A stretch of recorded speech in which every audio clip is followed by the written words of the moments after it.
আপনারা দেখছেন নবীনগর নিউজ। বাংলা নববর্ষ 1432 উদযাপন উপলক্ষে ব্রাহ্মণবাড়িয়া নবীনগর উপজেলার কুড়িঘর গ্রামে অনুষ্ঠিত হয়েছে ঐতিহ্যবাহী লাঠি খেলা। স্থানীয় সংস্কৃতি ও গ্রামীণ ঐতিহ্য ধরে রাখার লক্ষ্যে শুক্রবার 18 এপ্রিল বিকেলে 3টা থেকে কুড়িঘর উচ্চ বিদ্যালয় মাঠে লাঠি খেলা দেখতে জড়ো হন হাজার হাজার মানুষ। লাঠির ছন্দে শপথ করি, মাদক ছাড়া জীবন গড়ি, এই স্লোগানকে সামনে রেখে লাঠি খেলা শুভ উদ্বোধন করেন নবীনগর প্রেস ক্লাবের সভাপতি মোহাম্মদ হোসেন শান্তি।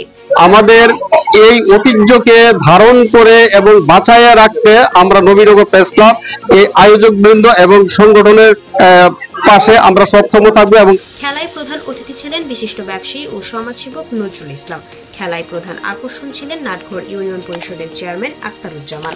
খেলাকে হা বলেন এবং মাদককে না বলেন, তারই একটি ভাষা নজরুল। এবং খেলার পক্ষে এবং বাংলাদেশের যে কোনো উন্নয়নের পক্ষে নজরুল আছে এবং মাদকের বিরুদ্ধে সব প্রতিবাদ সভা এবং প্রতিবাদ করে। আপনারা সবাই নজরুল দোয়া করবেন এবং নজরুল ভবিষ্যতে এবং খেলাতে আসতে পারে তার জন্য মঙ্গল কামনা করে। আপনি মোহাম্মদ নান্নু মিয়ার সভাপতিত্বে এ সময় বিশেষ অতিথি হিসেবে উপস্থিত ছিলেন নবীনগর প্রেস ক্লাবের সাবেক সভাপতি শ্যামাপ্রসাদ চক্রবর্তী শ্যামল, সাবেক সাধারণ সম্পাদক সাইদুল আলম সৌরভ, আনন্দ টিভির প্রতিনিধি আবু কাউসার, বাংলা টিভির প্রতিনিধি পিয়াল হাসান রিয়াজ, কুড়িঘর উচ্চ বিদ্যালয়ের সভাপতি মোহাম্মদ মাসুদুর রহমান, উপজেলা বিএনপির যুগ্ম সাধারণ সম্পাদক মহিউদ্দিন আহমেদ মহিন, ইউনিয়ন বিএনপির সাধারণ সম্পাদক আবু হানিফ মোল্লা, সাংগঠনিক সম্পাদক জাহাঙ্গীর আলম, সাংবাদিক সফর আলী, এস.এম. অলিউল্লাহ, মমিনুল হক রুবেল সহ খেলাটি পরিচালনা করেন মোহাম্মদ জাকির সর্দার।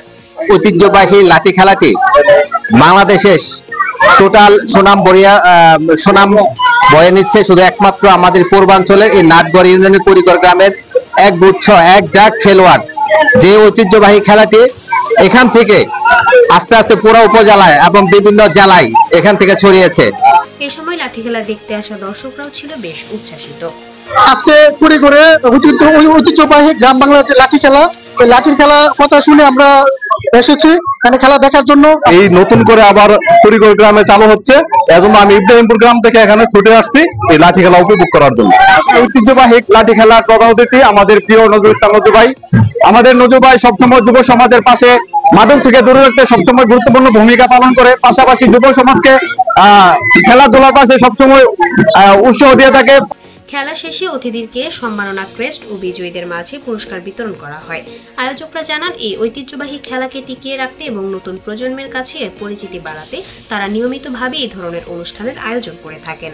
ব্রাহ্মণবাড়িয়ার একটা ঐতিহ্যবাহী খেলা লাঠি খেলা। আমরা আজকে এই লাঠি খেলাতে আমরা সবাইকে বিনোদন দেওয়ার জন্য এবং পুরোনো দিনের যে খেলাগুলা জিয়ে রাখার জন্য আমরা আজকের আয়োজন করছি। আসলে এই লাঠি খেলাটা আমাদের গ্রামের একটা ঐতিহ্যবাহী খেলা। অনেক পুরাতন কাল থেকে আমাদের গ্রামে এই লাঠি খেলার আয়োজন করা আসছে। কারণ কিন্তু এই লাঠি খেলার মাধ্যমে আমরা যুব সমাজকে উদ্বুদ্ধ করতেছি যেন খেলার দিকে এগিয়ে আছে, তারা মাদক মুক্ত হয়ে যেন খেলার দিকে এগিয়ে আছে।